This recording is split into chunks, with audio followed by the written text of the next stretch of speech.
Good morning. Good morning. And thank you all very much for joining us this morning. My name is Steve McMenamin, and I'm your host for today's event, which is part of the continuing series of the Greenwich Roundtable. Our topic this morning, Understanding Skill, the Quest for Outperformance and Fee Premiums, is part two of our examination of fees. And as luck would have it, we've managed to persuade three of the most knowledgeable, unbiased experts to share their views here with us. There are no hedge funds on the panel. Excuse me. So, in order of their sitting, Michael Mauboussin is an old friend of the Roundtable. He's head of global financial strategies at Credit Suisse. He's known for his thought leadership, as well as his research in the areas of valuation, capital markets theory, competitive strategy, and decision-making. Before he recently rejoined Credit Suisse, Mike was chief investment strategist at Legg Mason Capital, where he worked with the legendary Bill Miller. Michael originally worked at Credit Suisse as a packaged food industry analyst and rose to be chief U.S. investment strategist. He's the author of The Success Equation, Untangling Skill and Luck in Business, Sports, and Investing, Think Twice, Harnessing the Power of Counterintuition, and More Than You Know, Finding Financial Wisdom in Unconventional Places. Michael's an adjunct professor at Columbia Business School Center for Graham and Dodd Investing, and he's also the chairman of the board of the Santa Fe Institute. Sitting next to Michael, Paul Gompers is the Eugene Holman Professor of Business Administration at the Harvard Business School, where he specializes in research on financial issues related to venture capital and private equity funds, as well as startup, high growth, and newly public companies. His research focuses on the structure, governance, and performance of private equity and venture capital funds, sources of financing, incentive design, and performance of private firms, as well as long-run performance evaluation for private equity investments and newly public companies. His work on venture capital and private equity funds has examined the relationship between general partners and their portfolio companies. Gompers has examined the relationship between institutional investors and private equity managers.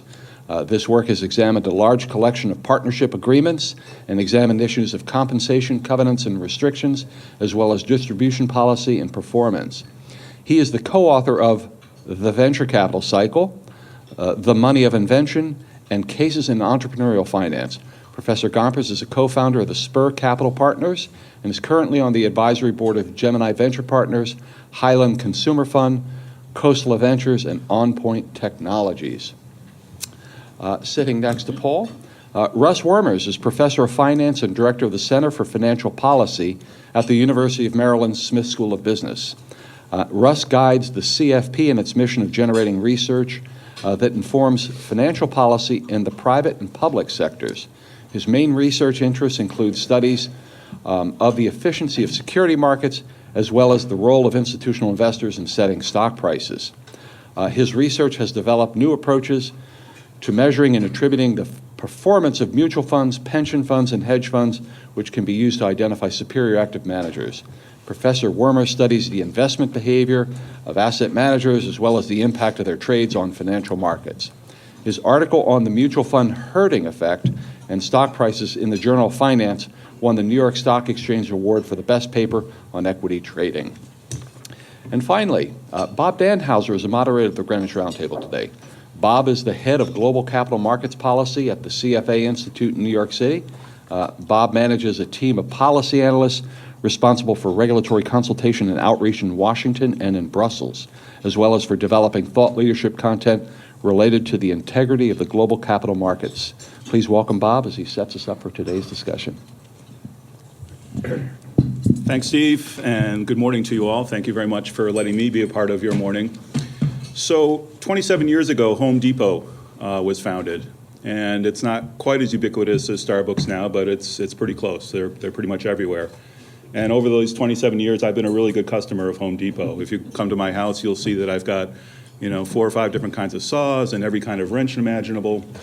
But as you also walk through my house, you'll see that despite the proliferation of YouTube how-to-do-it videos and technology that makes that so easy to do, I'm terrible. I have no skill whatsoever at home repair. There's not a straight line on any project that I've ever undertaken. And the good news, if I ever decided to hang out my shingle to do home repairs, is that it wouldn't take very long for people to figure out that I'm just awful. In my day job at CFA Institute, we spend a lot of time thinking about how to equip investors with tools. And it's an industry that's also characterized by a transformation of technology that's made information a lot easier and a lot cheaper to acquire. And we turn out, tens of thousands of eager practitioners every year who have challenged themselves with our course of study. We believe that we've equipped them well with the tools to succeed on your behalf as investors. But there's something more that requires them to succeed in this business on your behalf. So there's a bit of art and there's a bit of science. And I'm really pleased that the three gentlemen that we have with us this morning have done some really interesting work and have given some great thought to how to analyze both dimensions, the art and science of skill, and what that means for really the structure of the industry. How do we put a price on skill? How do we determine whether we're paying a fair price for that skill, and how do we analyze those results to understand both prospectively and retrospectively whether we've gotten what we paid for? So let's get started. I think you're in for a great conversation. I know I'm looking forward to it. We'll start, Michael, with you. You've talked about an interesting paradox in this regard. Tell us more. Thanks, Bob. Well, good morning to all of you. It's a real pleasure to join you today. And I got to say, these roundtable sessions for me are always prompt me to organize my thoughts in an important and topical theme. And of course, this topic this morning, which is skill, is near and dear to my heart, as Steve mentioned. I wrote a book about luck and skill. But it's also a trickier topic that I think that most people recognize and has some certainly counterintuitive aspects. So Bob, to pick up on that, I'm going to talk about three things. One is, first, I do want to discuss the paradox of skill. And when we think about investing, most of us think there's a dearth of skill out there. But in fact, the problem is the exact opposite. There's actually too much skill. Second, I want to discuss some qualitative ways to think about where excess returns might come from. And these are broader ideas, but they may be useful as ways to frame your investment decisions. And finally, I want to talk about a little bit more about some quantitative ways to think about identifying skill. So really, I'll try to lay out a framework for doing so and then apply an idea or two to that framework. So let me start at the top and discuss this idea of the paradox of skill. And I want to be clear that this is not my idea, but I did give it that name. Now, the paradox of skill says that in many activities where both skill and luck contribute to the outcome, it's often the case that as skill increases, luck becomes more important in shaping the results. So more skill leads to more luck. How does that work? That doesn't seem to be right on the surface. Now, I learned about this idea from a very famous biologist at Harvard, Stephen Jay Gould, who liked to write about evolutionary theory and also liked to write about baseball. And one of my favorite pieces was about Ted Williams, who was the last player in Major League Baseball to hit over 400 in a season. So he hit 406 in 1941. Now, Gould wrote about this in a book, Full House, which is a great book called Full House, The Spread of Excellence from Plato to Darwin. I'd highly recommend it. And the question that Gould asks is, why has no player been able to replicate this feat in the last 75 plus years? A couple players have come close. Tony Gwynn hit 394 in 1994, and George Brett flirted with it in 1980, but really no one really since then. So to understand this answer, you have to think about skill across two dimensions, absolute and relative. So let's start with absolute skill. And I think we could say it's fair to say we look around the world, whether it's sports or business or certainly investing, that the absolute levels of skills have never been higher. And you can attribute that to larger populations who can participate. For example, in sports, and almost all professional leagues now are international, better training, better coaching, better nutrition, so forth. Right? So you put a contemporary ball player back in the past, and he would clean up. And this is also true for business and investing. The problem is that the absolute improvement is obscured by the fact that there are interactions, right? The pitchers and the hitters are improving roughly in lockstep. And so it's an arms war, and the pun is intended there, arms war. So if one side gets too far ahead, it turns out the powers of Major League Baseball change the rules to make sure they kind of go back to parity. So even though the averages look the same from year to year, the underlying skill to achieve those averages is markedly higher today than it was in the past. Now, the second dimension of skill is the crucial one, and that's relative skill. And perhaps you can imagine the skill of players falling along a bell-shaped distribution. The point here is the bell shape is getting skinnier over time. So the difference between the very best players and the average players is less today than it was a generation or two before. So the fancier way of saying this is a standard deviation of the distribution is shrinking over time. So that means, all things being equal, that even if luck remains the same, if the standard deviation of skill is coming down, that means things like the standard deviation of batting average is going to come down as well. And that is precisely what we've witnessed. So the standard deviation of batting average in the 1940s was 0.0326. And the standard deviation of batting average the last 10 years has been 0.027. So saying this differently, in a way that you all be able to appreciate, Ted Williams in 1941 was a 4 standard deviation event, almost exactly a 4 standard deviation event. And if 70 years later you were a 4 standard deviation event, you would hit 380. Now 380 as a batting average is fantastic. You run away with a batting title, but doesn't get you over that magic level of 400. And by the way, this is not limited to batting average. Any other statistic you look at in baseball, for example, earned run average and so forth, follows the same pattern. So hopefully it's not too hard to see the relevance for the world of investing. Certainly skill has never been higher. Investors have access to vast quantities of information, powerful computers, better trained through the CFA Institute. And you give an investor today the tools at their disposal, at their fingertips, and put them back in the 1960s. I think they could run circles around everybody. But of course, the skill is obscured by the fact that every investor competes with the market, and the market embeds information that lots of investors have. So the relative skill, I think, of investors has also declined over the decades. And one of the ways we can try to measure that is to look at the standard deviation of excess returns. Imagine, again, a bell-shaped distribution. As Russ will tell you, it's not exactly right, but not a bad mental picture. And we looked at the standard deviation of mutual funds back in the 1960s. That was about 12%. That in 2014, which was an exceptionally low year, was 3.6%. So the trend, there was a brief spike around the dot-com era, but the trend has been basically toward a skinnying bell shape. And just like in baseball, the difference between the very best and the average is less. Now, the standard deviation of excess return is obviously important because this defines the amount of available alpha, right? Low standard deviation, not lots of winners, lots of losers. So again, the problem in investing is not that there isn't lots of skill. It's the exact opposite. There's actually too much skill. And the discussion also places emphasis, I think, properly on the distribution of skill. And that has gotten narrower virtually everywhere we look, business, sports, investing. So let me now turn to the second issue I'd like to address, and that's some qualitative ways to think about where you might get excess returns. Jim Rutt is the former CEO of Network Solutions, which he sold, by the way, March of 2000, right at the top of the NASDAQ, God bless him. And he immediately preceded me as chairman of the board of the Santa Fe Institute. So Jim told me one day a great story, which I thought makes my point. So when he was young, he liked to play poker. Now, this is before the big poker craze we've seen recently, so this is much less mainstream at the time. And he said by the day, he'd hone his skills, he'd learn probabilities for hands, he'd read books about poker tells, and at night he would go out and play poker. And as his skill improved, he'd find better players and he'd play with them. And he'd grind it out, some days win, some days lose. But he said basically on balance, he's doing all right and becoming a much better poker player. So at this point, his uncle pulls him aside and he says, Jim, I've got some advice for you. I wouldn't spend my time getting better at poker. I'd spend my time finding weaker games. In other words, instead of finding players who are as skilled as you are, because you want to show off how good you want to find players who are not very good and are very rich, right? That way, you have a better chance of walking out of the room with cash stuffed in your pockets at the end of the night, right? So how is this lesson relevant for investors? One way to think about this is to consider the fundamental law of active management. Richard Greenwich wrote about this 25 years ago. The fancy version of the fundamental law is information ratio equals information coefficient times the square root of breadth. That's a lot of fancy stuff in there. In plain words, it says excess returns equal skill times opportunity. So to make money in poker or investing, you need skill, of course, some proficiency, but you also need opportunity. And that is where Jim's uncle's lesson comes into play here. Sometimes the key to making money is not being smarter, but it's finding games where you're the smartest player at the table. And speaking of poker, by the way, Warren Buffett's got a great line on this. He says, if you've been in a poker game for 30 minutes and you don't know who the patsy is, you're the patsy. Right? So not a bad lesson for life. So how do you find games where you have edge and relative skill? And it's a complex answer, but let me just offer 3 areas broadly. So this might be a way to think about this. So number 1 area is institutions versus individuals. So this is similar to a professional poker player playing against an amateur.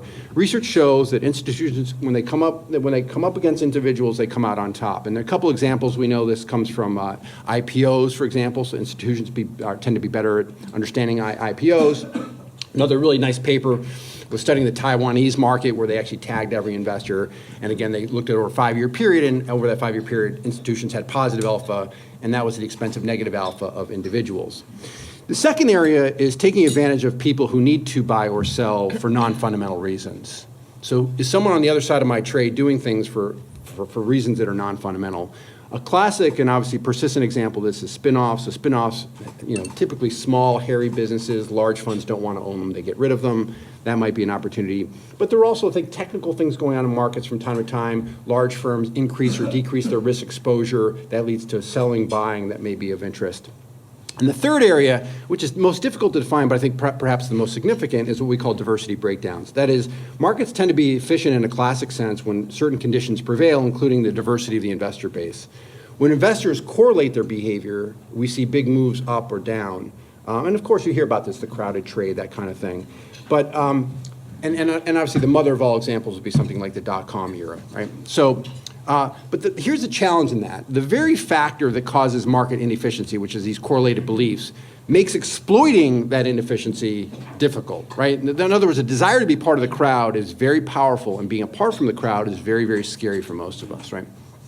So if you observe the behavior of investors, this is institutions as well as investors, as individuals, they tend to want to do today what they should have done 2 years ago. Very, very classic from even investment committees. So the key is to keep your eyes on the future and to think about where the inefficiencies may exist. Now, David Swenson at Yale uses the dispersion of active managers as a proxy for this market inefficiency. So he basically says, we're going to look at an asset class, and we'll look at the difference between the first and third quartile performance. And when that difference becomes sufficiently narrow, we basically index it.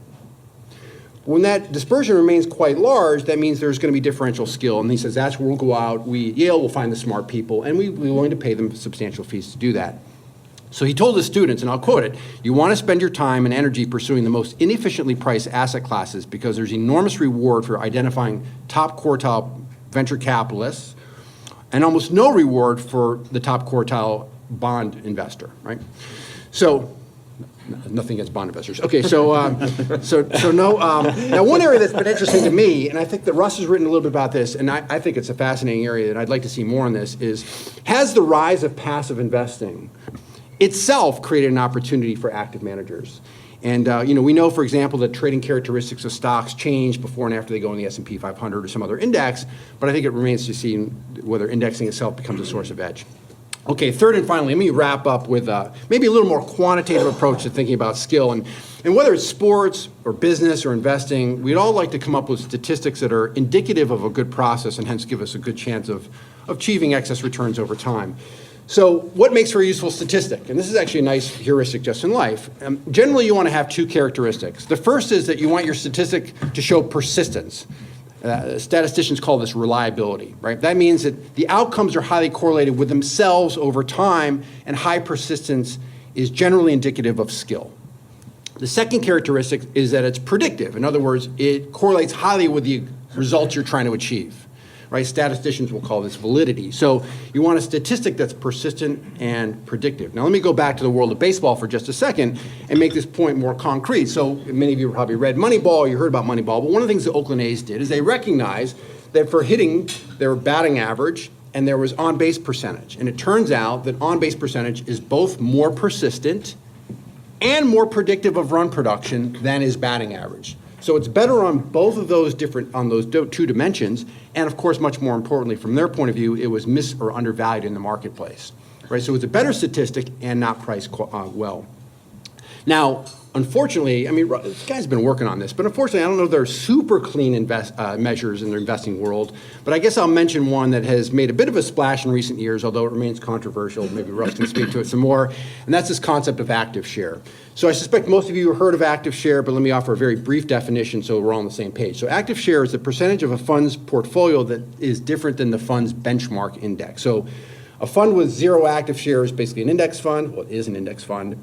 Active share 100% means you're completely different than your benchmark. Now, to give you some sense of this, Fidelity's Magellan has an active share in the low 60s%, something like that.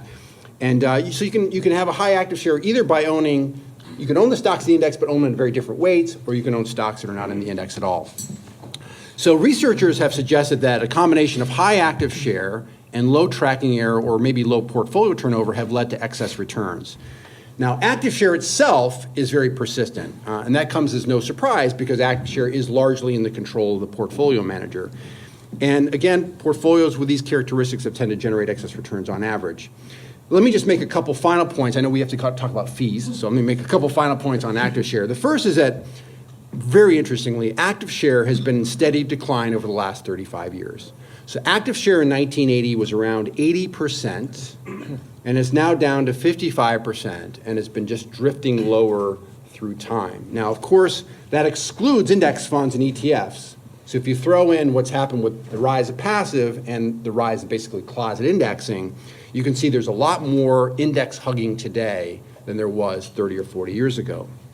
Second, active share is actually a very nice way to think about fees. So say you're examining a mutual fund that has an active share of 50%. I'm just doing it so I don't hurt myself with the math here. And let's say the mutual fund fees are 125 basis points, which is not too far from the average for mutual funds.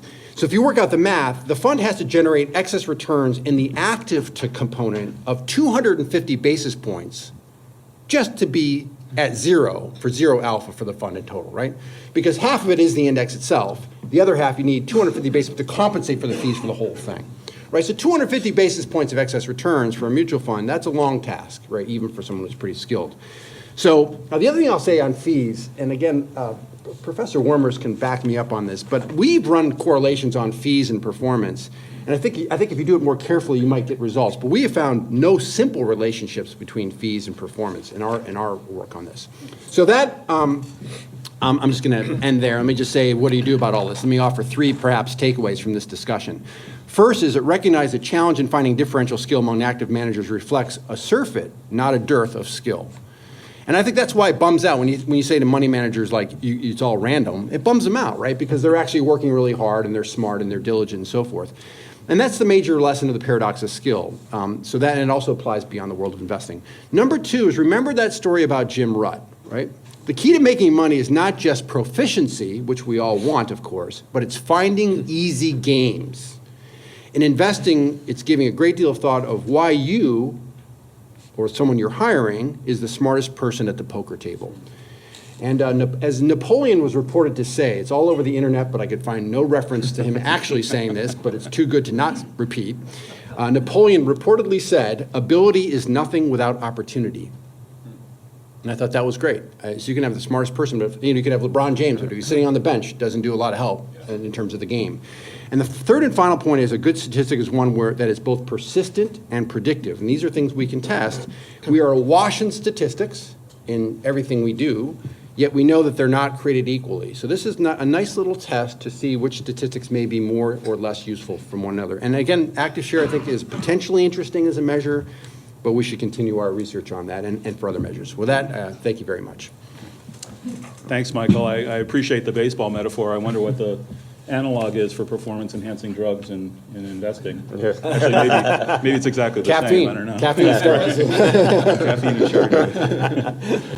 So, Paul, much of your work is focused on large sample empirical research, and you've also spent a lot of time looking at private equity and venture capital. What say you? Thank you. I'm probably not going to be talking about sports very much, although I'd like to do that.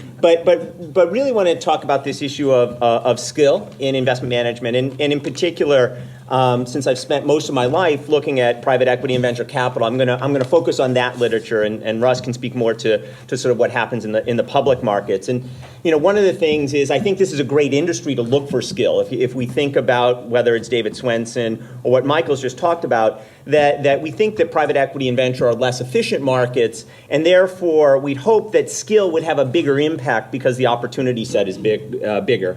I'm going to speak about three things this morning. The first is to provide what I hope is a little bit of a precise definition of what we mean by skill. The second is to explore the academic literature and what does it say about skill. And the final area is evidence on performance, and hopefully that'll inform those first two questions. The first thing to ponder is what do we really mean by skill? When I think about skill, it's as Michael sort of says, it's the ability to expect in the future positive risk-adjusted returns. And if we take that definition of skill, it has implication for investors in how we might try to find skill. First, and perhaps most important, is past returns are not that measure of skill. As Mike talked about, you can have high returns in the past for skill or luck. And I'll speak a little bit later about how we as academics deal with this problem, because we can only look at past returns. We can't look at sort of future returns. We can't have that crystal ball. But fundamentally, what's interesting here is that we all know, and we've seen people who have great returns in the past, and somehow they're always able to spin a story about how those great returns were sort of executed on a strategy that somehow fits the data. And so it's really hard when you look at past returns to tell whether or not it was skill or luck. A similar concern about past returns, especially in venture and private equity, is the area of how do you risk adjust returns in illiquid asset classes like private equity and venture capital. And again, high returns aren't skill if those high returns are earned by loading up on risk. And I've written on how we might risk adjust returns, and that's actually a whole nother session. Maybe we'll get some questions on that. But I'm not going to talk about this issue of risk adjusting returns here today, because I want to focus on how do we think about measuring skill.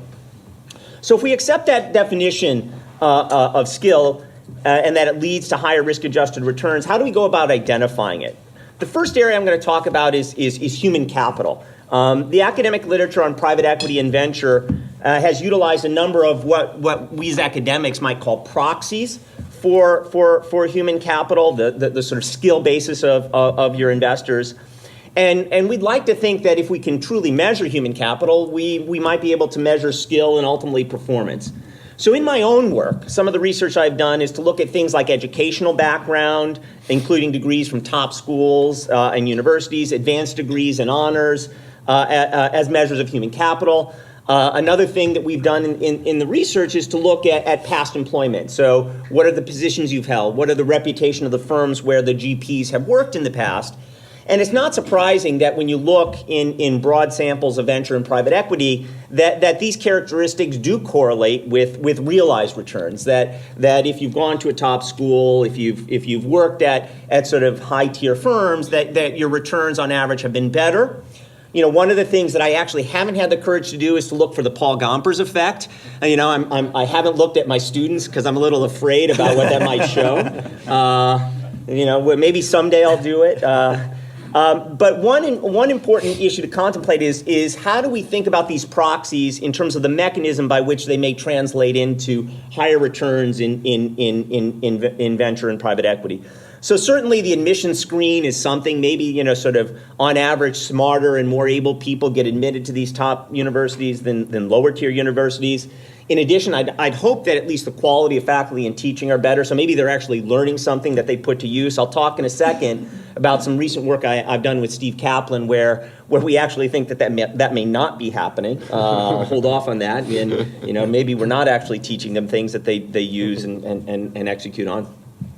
But I might propose a different but complementary mechanism by which these kinds of tiered education and work histories might translate into higher past returns. So two of my colleagues, Lauren Cohen and Chris Malloy, have a paper in the investment management literature for public stocks. So what they do is they look at investment managers, and what they find is that investment managers tend to overweight companies in their portfolio that are run by CEOs that have a common school tie. So if you went to school with somebody who runs a company that's a public company, you find investment managers tend to outweight that. Well, that's not surprising. But what's interesting is that the returns they earn on those companies where there's a school tie are substantially higher than those where there's not a school tie. The interesting effect is that outperformance actually goes down by about 50% after Reg FD is passed. And so they argue that, yeah, exactly right. Yeah. We can think about why. So anyway, but it's still there. After Reg FD, this school tie effect in terms of performance is still there. They argue that it's not just transmitting sort of private information, but that interpreting sort of the language and the way people talk about business and the like is informed by having this common connection. A second reason that a top school and work history may lead to better performance is related to some recent work I've done on the venture capital industry. And in order to understand really what venture capitalist does to generate returns, what we've done is to look and say, when do venture capitalists actually do something active in their portfolio companies? And so what I've done over the past 5 or 6 years is to collect a data set on every single venture investment from '86 to 2012. Got data on 17,000 VCs, 30,000 companies, 45,000 entrepreneurs, and over 100,000 early hires. Don't tell LinkedIn, but we've actually scraped the entire database of LinkedIn on all these people, so we know their gender, ethnicity, work history, school history. Computer science. I have some computer science undergraduates who actually do this. It's technically not consistent with the license that you have at LinkedIn, but just don't tell them, please.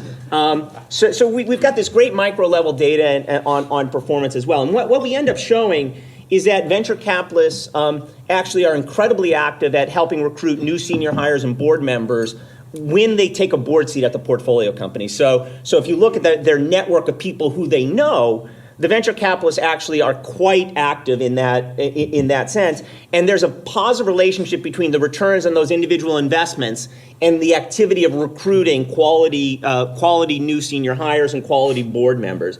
And so I might argue that this sort of relationship between working at great firms in the past and having sort of top school educations gives you a better network from which to draw to bring in talent in the venture industry.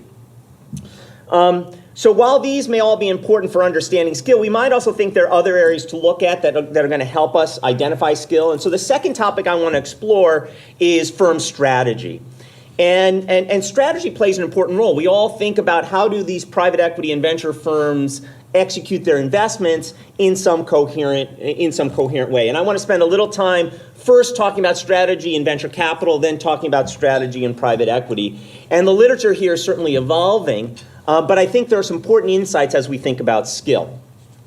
So the first thing to look at, or the first thing that I want to talk about, is the issue of diversity in terms of investment strategy in geography. And so in the venture industry, we all know that venture capitalists are looking for great ideas. And many venture firms over the last 10 or 15 years have decided to expand their geographic focus. If you go to the early days, the argument in venture was that you want to be local, you want to sort of stay in the local market. But over the last 10 or 15 years, we've seen venture firms do investments in far-off places. And some of them have done these investments through opening up new offices. You can think India, you can think China, you can think Israel, you can think New York even. And you might think that having a local presence would help you with deal flow. It might help you monitor the companies. But what's interesting in the data, so if you look at the returns, and this is in a paper I did with Josh Lerner, Anna Kovner, and David Sharfstein called The Geography of Venture Capital, what we find is that if you compare returns of venture capitalists investing in markets that are new to them, either with a local office or without a local office, those that do it without a local office do substantially better, that the returns are substantially higher. And what we think is going on here is that if you open up a local office, you feel compelled to do investing, and the bar is substantially lower. It also might be the case that if you're sitting in Silicon Valley and you have to fly to Shanghai or to some other market, that there may be implicitly some sort of raising of that sort of required return threshold in order to do that investment. A second effect we find in the paper, which is I think quite interesting as well, is that new offices have very differential performance depending upon if you start that office with a whole new team, or whether you start that office with somebody who has actually had experience in the firm's main office. And what you find, not surprisingly, is that those that start with entirely new teams are abysmal failures, and those that start with people who have experience in the main office actually do substantially better. And so I think this idea of learned skills in venture, the apprenticeship side of the business, is really important and quite strong, and something to think about as we evaluate strategy. The second area of venture firm strategy is one of industry specialization. And you can look at whether or not specialization matters at the firm level or the individual level. And in a paper again with David and Josh, we look at this issue. And what we find is actually a quite strong effects, and that is that specialization does matter. So focusing on particular industries matters, but it only matters at the individual level. So venture capitalists who specialize in particular industries have much higher returns than those that invest across a broad set of industries as an individual. But at the firm level, if firms are made up of specialized individuals, their return is not decreased at all. So specialized firms with specialized individuals and specialized and diverse firms with specialized individuals have very similar performance when you adjust for time period and the like. So again, I think this points to sort of the central tenet of venture, which is that individuals matter and the strategy of individuals matter. So I want to move just very quickly to the second area of strategy, which is within private equity. In a recent paper that Steve Kaplan and I have done with one of my PhD students, Vladimir Makarlimov, we explore in a survey of the 76 largest private equity firms, what do they do? And the paper is entitled, What Do Private Equity Firms Say They Do? It's forthcoming in Journal of Financial Economics. And what the survey is, it's a survey of these 76 large private equity firms, and there's over 100 questions on firm practices. And the questions range from decisions on investment criteria, capital structure, operation of portfolio companies, and GP-LP relations. And you know, there's a lot of stuff in the paper. I think the paper has something like 45 tables to it, and there's a lot of anyway, you can dive into it. But there's a ton of interesting things in the paper in terms of exploring what PE firms say they do. As I mentioned earlier, one of the things we were interested in is do private equity managers do what we as finance academics say in our research and teaching that they should do? And the evidence here is really mixed. So a lot of what they do is not consistent at all with what we teach them, and maybe that's a good thing. But what we really wanted to do in the paper, in the second half of the paper, is to use what we call factor and cluster analysis to see whether or not the answers could elicit archetypes. So can we extract from their responses specific private equity firm strategies that these firms employ? And our results were actually quite interesting, and we were really surprised that we had 3 very strong clusters of firms if you identify strategy with this cluster analysis.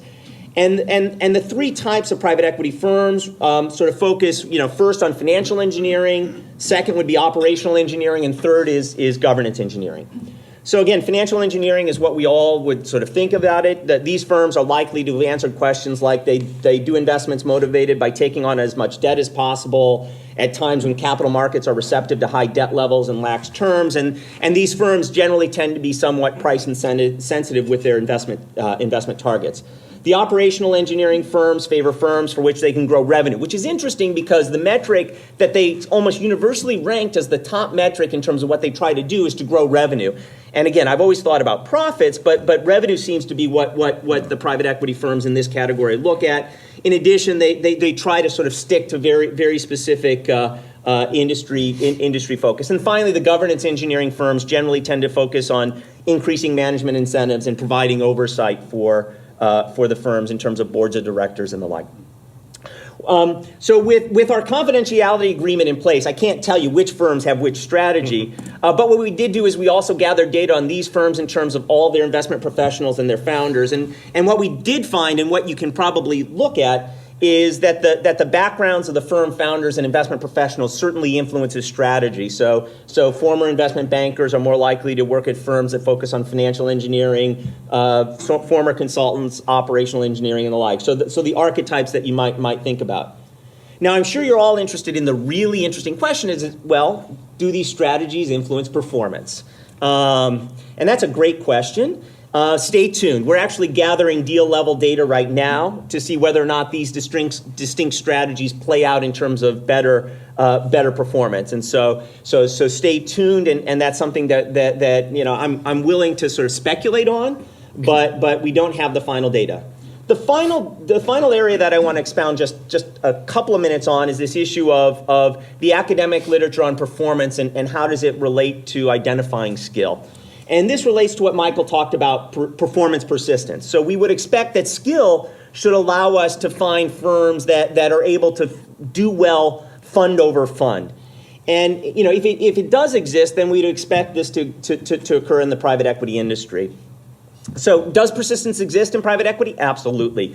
So a paper by Kaplan and Shore showed that top quartile funds had about a 50% likelihood of being a top quartile fund in their next fundraise. Persistence is actually stronger at the negative. So a bottom quartile fund has a nearly 70% chance of being a bottom quartile fund in their next fund. So this is much like the mutual fund literature where, yes, top-end firms do have some persistence, but it's really strong at the negative end of the spectrum. If you did a simple regression that looked at sort of vintage year adjusted returns and looked at the performance persistence, it's about 0.77. It's pretty high.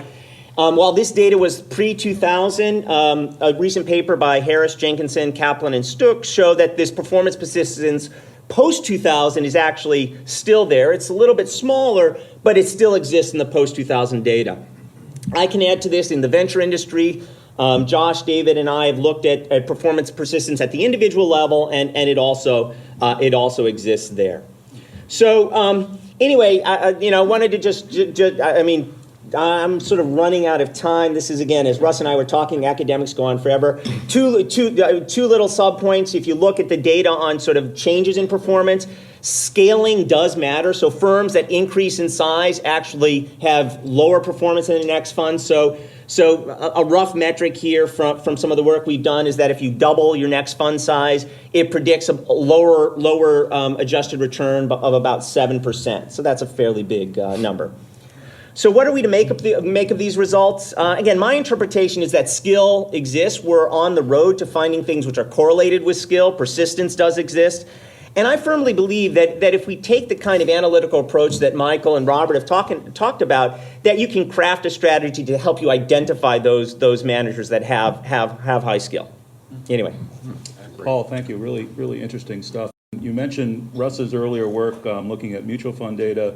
Russ co-authored a very important paper in 2011 that was published by CFA's Financial Analyst Journal, and that, in fact, won an award that year for one of the most influential papers. So, Russ, take it away. Bob, thank you. And thank you for advertising that paper. I was going to say that would be a good paper to start with if you're not satisfied with my talk here. I'm delighted to be speaking to the roundtable here. Thank you for your attention.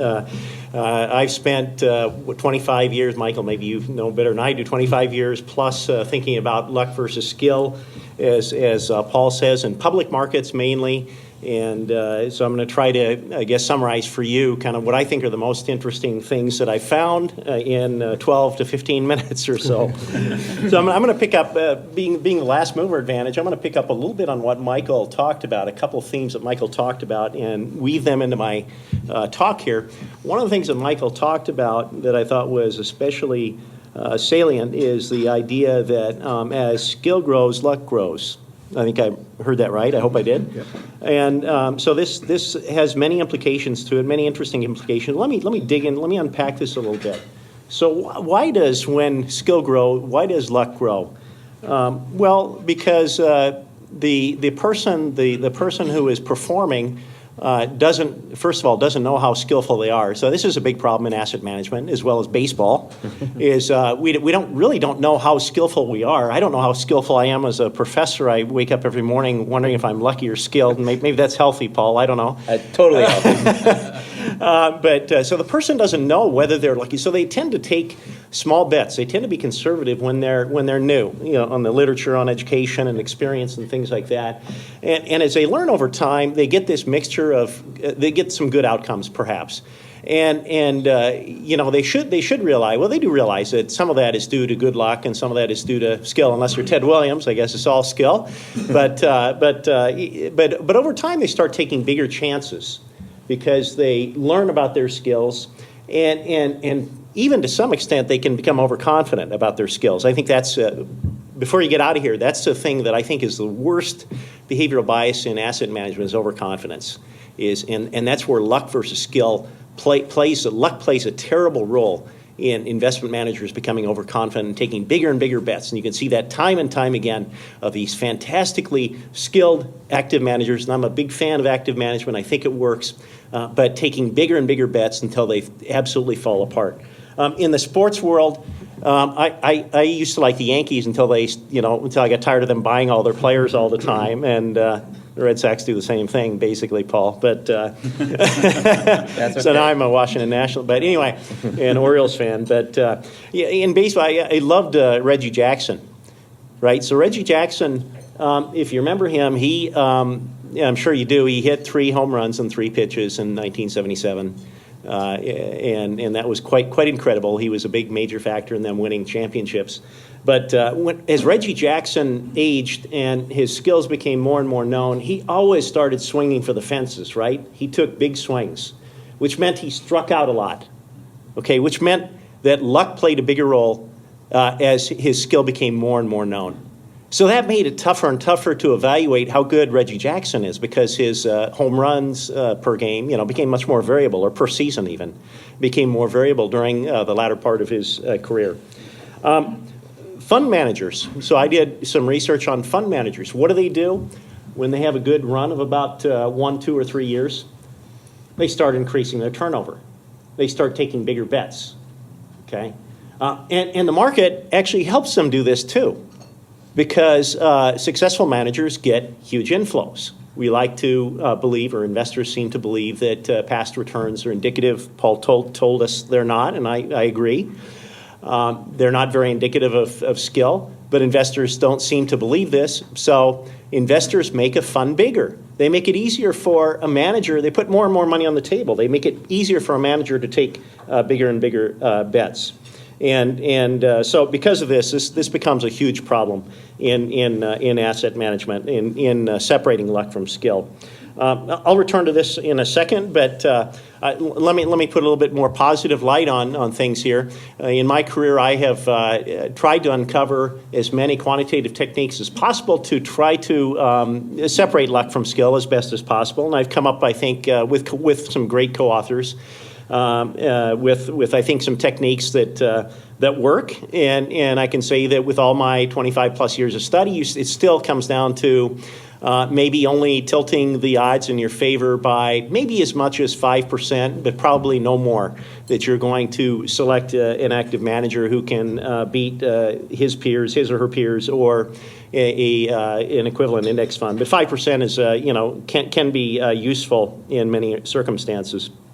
Just as a point of comparison, if you look, I'm sure I don't have to cite this, but if you look at Morningstar 5-star funds, or 4 or 5-star funds, about half of them end up as 1 or 2-star funds the following year. As I should say, about 39% end up with 1 or 2-star funds, 42% as 4 or 5-star funds. So I don't consider that very good odds, and I think Morningstar themselves recognizes this and confesses this. So it's very tough. So just the fact that, and I think this is because Morningstar relies way too heavily on past returns. I'm going to talk a touch about the types of things that are useful in separating luck from skill in public markets, at least. Paul has all kinds of additional issues in private markets, so you don't have credible marks and things like this. In public markets, I don't have that problem. I guess I picked an easier area to study, or more satisfying area to study, or something. But one thing that you have to understand is that this, in going back to this luck versus skill, more luck, which means that if you look at the very best managers out there, they have, or I should say very best, meaning the ones that have had the best performance over the last 3 to 5 years. These guys come from a very different distribution, statistical distribution, than do the center mass, okay? Because these guys are the Reggie Jacksons. They're taking the big swings. So you have to take that into account. You can't judge the right tail, or the left tail for that matter, by how the mass of investors do. Because of that, these right tail funds tend to have very non-normally distributed returns. They tend to have really strange shoulders to their distributions, outliers, things like that. And really the only way, traditional statistical techniques can't handle that. So you have to do things like bootstrapping and simulation techniques. But just all that aside, you have to analyze the big winners differently because they're taking bigger risks. And I wrote a paper in 2006 with the great Hal White, who should have won a Nobel Prize, but he passed away a few years ago of the White standard errors. Secondly, it's important to understand that skills are time varying. So in this mess that I just described, where you have skilled managers who start taking bigger and bigger bets, and investors investing more and more, making the scale bigger and making it easier for them to take bigger and bigger bets. Now you've got overlaid on top of that manager skills are time varying. We found this in a 2006 Journal of Financial Economics paper. Doron Avramov, who's now at Hebrew University, and myself, we looked at just equity mutual funds, and we found that in that universe that you could find evidence of a handful of extremely skilled managers, but these skilled managers only lasted for about 3 to 5 years before their time was up, and you could not rely on them having statistically reliable alphas. And we explain that as very intuitively as, really nobody has the ability to forecast stock returns in all markets, especially when cash is coming at you so quickly. Your fund is going to grow very quickly to the point where you don't have enough ideas to implement to continue to outperform. And so it's almost guaranteed in asset markets, but also during certain types of markets, even if you're a large fund, certain types of markets might be favorable to the skills of that type of manager. Now, for instance, during the financial crisis, I would like to have, or the recovery from the financial crisis, I would like to have a financial stocks expert, active manager, to tell me, is Bank of America going to make it? Is Citigroup going to make it? Is Wells Fargo going to be the best bet? So on. I don't want a tech manager during that time period, but during the bubble, I'd want a tech manager. So you got to kind of consider the environment you're in terms of thinking about where our skills most likely to be. Scott Scholzel's Janus 20 fund, and I thought Scott Scholzel was an extremely talented manager, but he kept taking bigger and bigger bets. He got to be a $40 billion fund. It blows up in year 2001. Bill Miller, Michael brought him up. I'm a big fan of Bill Miller. I think he's a terrific manager, and he's doing very, very well again, but there was so much money thrown at him that he ended up taking bigger and bigger bets, and when he made a bad call, it hurt him very badly. So and the next thing I want to talk about here is a 2010 paper called, it uses this concept called the false discovery rate. The false discovery rate, simply put, is making a false discovery, looking at a manager who has great past returns and falsely identifying that manager as truly having skills. That's, in essence, the luck equation. That's type 1 error. But by rate, false discovery rate means that I'm not going to look at a single manager. I'm going to look at a group of managers. So if all of you are active managers for me, I'm going to want to look at the distribution of your returns or your risk-adjusted returns over the last 3 to 5 years and try to extract from that what proportion of you do I think are truly skilled and what proportion do I think are just lucky or maybe have had bad luck and are truly skilled. And the paper, the idea comes from the statistics literature where there are lots and lots of observations, areas like cancer research, DNA research, where you have millions of observations and you're trying to make a statement about about the effectiveness of a drug across a lot of different tests. And the reason I bring this up is because it's important to understand that skill is better measured in among a group of managers. It's better to say, among these group of top decile performers over the last 3 to 5 years, I think 50% of them are skilled. That's a much more precise statistical statement, or you can come to much more precise statistical conclusions with the top decile, for example, than you can with a single manager or a few managers chosen from that top decile. So what are the implications of that? The implications are that we want to make sure and don't put too much of our money into one manager, right? We want to diversify our bets because every manager, it's the luck versus skill equation. Again, every manager has time-varying skills. This year, their luck factor may be 45%. Next year might be 55%, and we don't even know what the number is anyway. So we're best off choosing a diversified portfolio of active managers, or analyzing a diversified portfolio of active managers. So I'm probably running out of time here. Let me tell you what kind of the takeaways of the research, and you can catch up on all this with the 2011, Bob, thank you, the 2011 FAJ paper that Robert Jones, formerly of Goldman Sachs, and I wrote, that gives an overview of I think the entire body of research, maybe not so much private equity research, but the public market research. What were the takeaways from this? Well, first of all, as Paul said very, very well, is past performance is not incredibly indicative of skill. It does have some, I'll be a little bit more positive than Paul. It does have some role if it's properly adjusted for risk. And we're a big fan of the information ratio. The information ratio, in my opinion, I've just become a huge fan, a bigger and bigger fan of this, because the IR controls for the size of the bet. The IR is the outcome divided by the risk. Okay, the active risk. And then we would take Reggie Jackson's number of home runs divided by the number of times that he swings for a home. We'd come up with a better ratio, maybe. So I'm a huge fan of taking, activeness adjusted bets, and the information ratio is one way to do that. So we found that. We found that fund activeness, and Michael, hinted about active share. I think there are some issues with active share. I think there are some better measures, like the R-squared measure of Emihead and Goyenko. But I think active share is correlated with skill. I think so. The whole idea is very simple: is that an active manager is not going to take bets away. And I started my talk with this: is that the most likely place to find skill is among managers who are different, or people who are different. Okay, so let's turn this around. If Paul is really good, he's going to try to be different from the crowd. He's going to have the guts to be different from the crowd, because he's increased the probability that he's going to end up better than the crowd, decrease the probability that he's going to stick out like a sore thumb and be the outlier on the left-hand side. So we should expect the good managers to take bigger risks, and we should look there, of course, for our better active managers. So activeness. Turnover, again, with the qualification that we have to be careful about overconfidence. Overconfident managers tend to turn their portfolios over too much.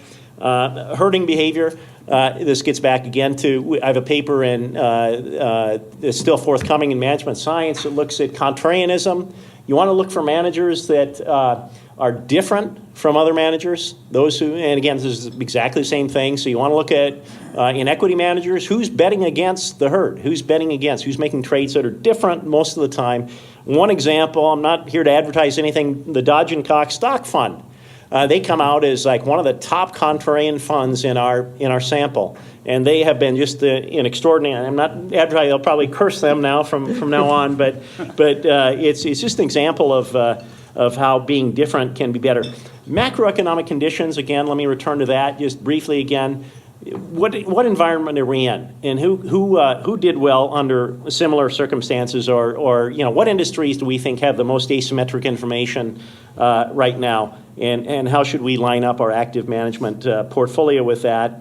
And so to conclude, back to fees. Michael, I think you said that fees have little relation, and you wondered whether I would agree. I agree. I actually agree. Is that Morningstar plays up the negative relation between fees and performance, net fee performance. I think the relation is weak, somewhat weak. And I think this is because there are two types of high fee funds. There are the really skilled high fee funds that will give you after fee net alpha, and there are the high fee funds that won't. Okay, because they may have skills, but they're inefficiently run, they're too big or whatever. So I think fees are, a very poor metric for quality. High fees, of course, are something you want to look for as an indication of perhaps an overconfident manager, or a manager who's inefficient, but by themselves they are not something you should completely count on. Thank you, Russ. We've covered a lot of ground. We've heard how sabermetrics in Major League Baseball applies to investing. But we've also talked a little bit about some of the behavioral features of developing and implementing skill in investments and detecting that skill on the part of investors. And as with investing in general, it comes down both to technique and the people who are implementing that technique and the foibles that they're prone to. So very, very interesting from all three of you. Thank you very much. We do have some time for questions. Be happy to entertain it. Yes, sir. I have two questions related to the human capital factor, addressing this Paul primarily. In your study of venture capital and private equity firms that outperform, have you correlated firms that have been more successful who have used executive search firms to hire people, or firms that use their network where they know people well versus rely upon the expensive search firms? So- Sorry, search firm. That's hard for us in the data to look at. We only know, we're able to build out their network from where they worked in the past, where they went to school, their past portfolio companies.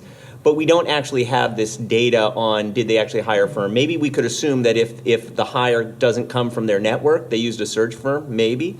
But I think that's interesting. But you do find a very high fraction for the top. If you look again, if we say roughly, let's look at the upper quartile firms, it's incredibly common that the new senior hires in their companies and board members come from their past network. It's a really, really important part of a strategy of those top funds. And so it's an interesting question. I'm not sure that in this data set I could identify which of the hires which of the out of network hires they bring on board were done with a search firm versus wild. But it's a very interesting question because your knowledge of somebody, I think where you're going with this question is your knowledge of somebody and their personal skill to run a business or to add value is certainly enhanced if you have a connection to that person. You know, again, if I think about Lauren and Chris's work, I mean, you know, that these sort of ties allow you to evaluate somebody a lot better than having a search firm come in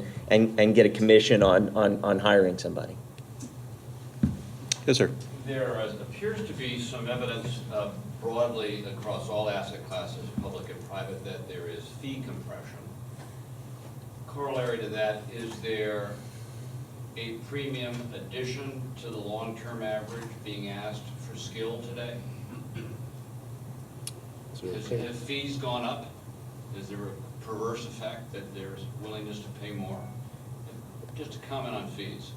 Yeah, so I think if I interpret your question right, I think this gets back to active share, and Michael said that I think that active share has dropped over the years.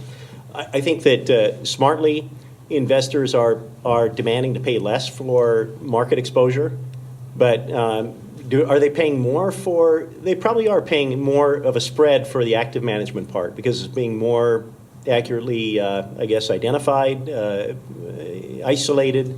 I don't know if I'd call this perverse. I think there's, maybe it's worth it, but yeah, so that's a very good question. Definitely the spreads between. I don't know if I know the spread between the fees of the lowest fee active fund managers today and the highest fee today versus 20 years ago, but I would imagine that spread is still pretty healthy. I mean, that's what I'm getting at. Yeah.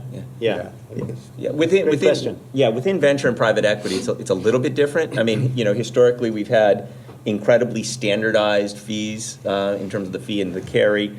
Certainly in venture, it continues to be the case that there hasn't been the kind of compression in fees that we've seen in private equity. There's been a ton of pressure, especially at the larger private equity firms, on fees, on offsets for transaction fees and monitoring fees, on all these sort of things, all of which is, I think, very, very good because, 2 and 20 worked great. So if you actually, does anybody know where 2 and 20 comes from?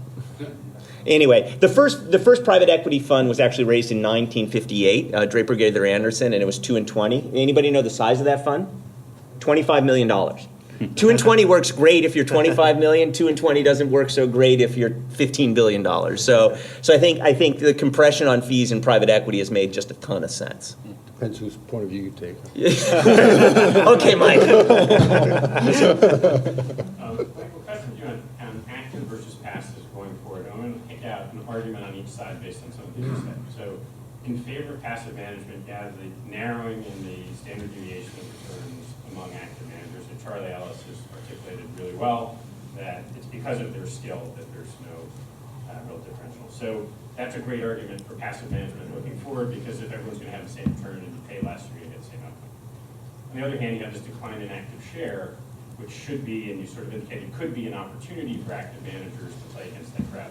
How do you, if we look forward, how should we think about, does this play out? I'd love to get other people's view on this. I think this is a huge, I'm trying to, but Russ, you wrote at least one paper on this where you guys talked about stocks that, I'm going to, hopefully I don't mischaracterize it, but stocks that had high passive ownership appeared to be somewhat less efficiently priced. I think it's a hard thing to pin down, but maybe you could speak to that a little bit. But there are a couple, Jeffrey Wergler at NYU has written a little bit about this, that as things become very passively held, the efficiency goes away. Now, the one thing I would just say about active management, okay, full confession, my own portfolio is passive. I do just passive because I don't want to spend a lot of time on it, and it's cheap, and I don't have to worry about it. I rebalance. I do all the stuff you're supposed to do. Not that I have any. I have a couple active things, but for the most part. But you have to realize we need active. The Grossman-Stiglitz paper, 1980, right, on the impossibility of informationally efficient markets. In other words, their argument was you can't have informationally efficient markets because there's cost to gathering information and impounding it in prices. So active managers create this massive positive externality called efficiency, which Jack Bogle and all the guys can pile onto and take advantage of, right? And I'm one of those free riders, right? But this, I think, the question is, do we get to some point at which, on the margin, this creates opportunities for active managers? So maybe, I don't know, Russ, you want to add to that, but there's a little pocket of literature on this. And Grossman and Stiglitz doesn't say anything about that there can be a big segment of dumb investors, maybe like me. I invest in some active funds that overpay for. Doesn't say anything about that, but it does say something about in equilibrium, kind of among the I guess the intelligent investment crowd.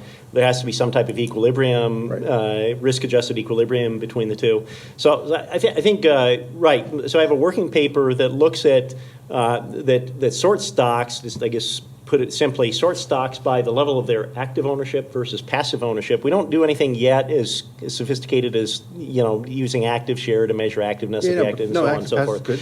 But we find that stocks that have a higher level of index ownership tend to have better tick-by-tick liquidity because there are fewer kind of informed investors trading this stock, but they have bigger market anomalies such as momentum and accruals and things like that.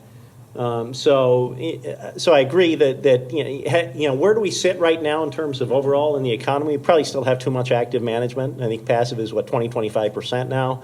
There's probably still too much active management, but at some point, we can't go 80% indexing, or things become nobody's uncovering the knowledge there. I don't know what the number is, but maybe someone knows this number. I think the passive is closer to 35%, maybe 35%, right? Yeah. So with ETFs and so forth, and then you say Maybe active overall, share has gone from 80 to 1980 to 55. Massive number of closet indexers in the active community. So the question is, how many people are truly out there trying to do something very different? These are really interesting. So I don't know if it's 80, I don't know if it's 85, I don't know if it's 90. It'd be interesting to even do simulations to try to figure out if there are, whether a tipping point would be a relevant concept, but it's a fascinating topic. And maybe the active managers who are decreasing their active share are admitting that it's hard to beat the market. They're lowering their fees and they're giving you some beta exposure. I think this is kind of what your question's getting at. Is should we go hybrid? Should we choose pure index funds or should we go hybrid? The Jim Grant argument that valuations eventually could inefficiently reflect. Absolutely. Absolutely. Exactly. But the question is when and where does that happen? Yeah. That's the big question. You're exactly right now. Yeah, I think we also want to look at the sector of the market. That's one thing that the FAG article says is that in large cap core, you're probably not going to find a lot of time periods where you still will, but it's going to be hard. With emerging markets, it might be a different story. Exactly. Yes, sir. Yeah, I'm a little troubled by, it sounds like you have a real problem of you're looking for your keys under the lamppost because the light's better there. The baseball analogy in particular. Is there a danger of bucketing this into too narrow a game? Investors operate with different time horizons. The decision to allocate to something like venture capital or emerging markets could be markedly affected by macro phenomena, whether that's political on the one hand or major accelerations in technological progress in a particular area in another. Is there a danger that the asset allocation process becomes too statistical in terms of the factors of the individual manager as opposed to the asset allocation decision on the basis of either valuation or qualitative judgments? So I'm a firm believer that you want to use quantitative tools if you're trying to both select managers as well as figure out what the overall allocation is to your portfolio. But certainly qualitative metrics do matter. That being said, I was speaking with a number of you before. I teach a course, Private Equity Finance.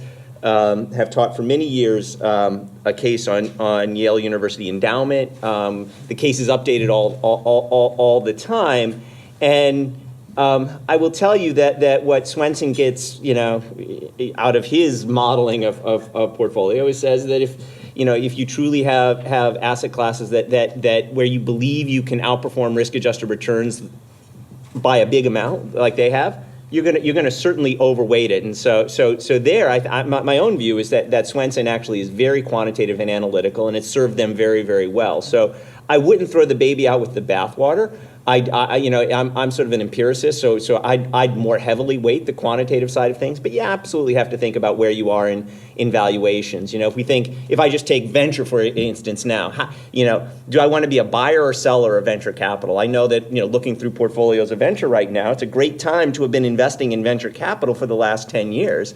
The question is the new dollars today. If you're making the asset allocation today, is it the right place to be putting as many dollars into the market? And that's one where it takes time, and looking over a 30-year period, hopefully you have at least some qualitative insights about being able to adjust at the margin, but I'd never get all the way out or all the way in. One last question, and you, sir.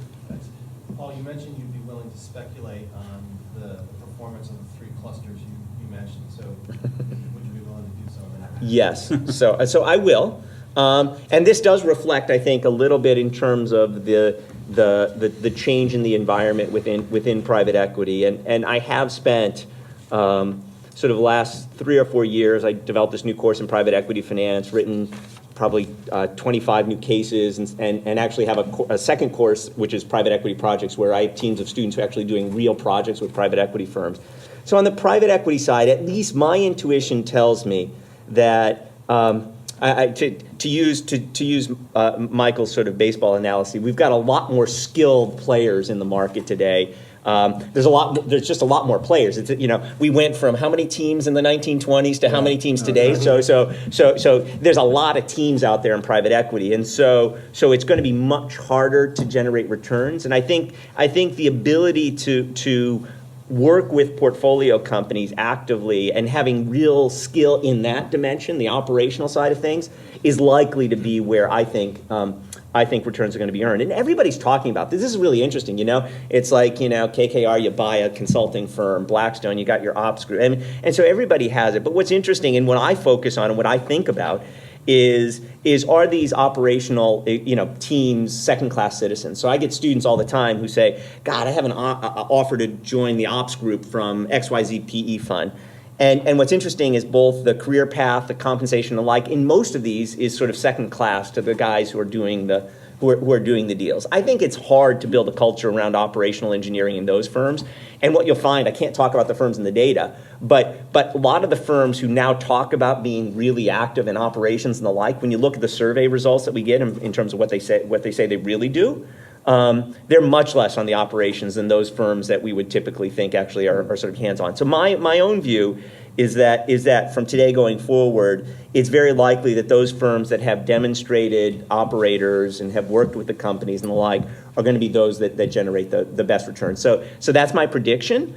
And like I said, we're sort of actively going about doing that. And I think the financial side of things is it's not hard to sort of hire some ex-Goldman bankers who know how to do leverage finance and raise the paper. Although I will tell you, by the way, for those of you who are in Apollo, and I've written a bunch of cases on Apollo, love the guys. these guys have incredible skill in terms of understanding credit markets and credit contracts. And so I actually have 3 cases that I wrote on Apollo, and in every one of the cases, there's a patsy out there. This gets back to the poker game. And you identify who's the patsy in the room, and a part of the case is to actually calculate how much value they're taking off the plate of the patsy and putting it onto their plate. What's interesting about this is that in the 3rd case, people start debating whether or not this is a good thing for markets to have somebody who literally just takes your lunch and eats it. And a couple of years ago, I had Ben Black in my class, who's Leon Black's son, and he stood up after the 3rd case and just sort of said, "I'm just sick and tired of beating up on my dad." And so it was quite interesting. But again, I actually think there is some skill in what Apollo does, and they've done fabulously well with this, despite the crisis. So. We are near the end of our time. Thank you for some great questions, and Russ, Paul, and Michael, thank you very much for your insights. It's been very, very enjoyable. Steve, I'll turn it back to you. Thank you.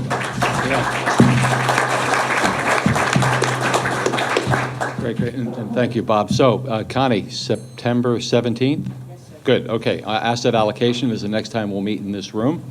I was just talking to Johnny Locke at the beginning of this symposium, and we are now running on 2 tracks for the Education Committee. We're writing 2 best practice documents, one on consultant selection, the other on fees. On the consultant selection side, I want to thank Ernest Lee Avery for kickstarting that effort with his wonderful RFP on how to pick an OCIO or a consultant. Thank you, Ernest, very much. In that vein, and to Paul Isaac's point, the light is better. We can analyze quantitative data all we want because we have it, but we're looking for the committee is looking for LPs now who have scorecards or that are in the business of grading GPs on qualitative techniques. We know some of you have it out there, so if you do, please step forward. We'd love to pick your brain on that subject. So we're just up at Yale on Monday, and Charlie Ellis gives this great talk on active versus passive. But he starts his talk by saying, for those of you who are in New Haven today, you have to go visit the museum. So it's summertime, right? And I have the microphone. So in August, we're going to take August off. But if, for those of you out there who don't know Darren Wells and Granite, the Museum of the 1960s is a wonderful place up in Bethel, New York, on the site of the old Woodstock ground. And on this date, in 2009, we celebrated the 40th anniversary of the Woodstock Music Festival. So they have this beautiful theater inside. We see Carlos Santana playing his song, and then we step out to the beautiful Bethel Woods stage, and Carlos is up there, a 40th anniversary, and I must say the movie was better. But please see Darren if you want. It's a wonderful museum, and you should check it out. Secondly, on this day, July 16th, 2007, David Storrs and I and Ray Dalio sat with Chairman Bernanke literally on the day the markets cracked. And, he ran out of our meeting and going in there. So, just a little bit of a flashback there. And then for those of you who are taking August off, I just want to mention that Charlie Eaton has a newly renovated bucolic retreat on Lake Warramog, still available for your family retreat if you want to. So that's what we can do in August, and please enjoy yourself. But most importantly, I want to thank the CFA Institute and Bob Danhauser for supporting the roundtable, supporting investor education, and basically supporting thought leadership. So thank you very much, Bob. Yeah, and with that, we'll see you all in September.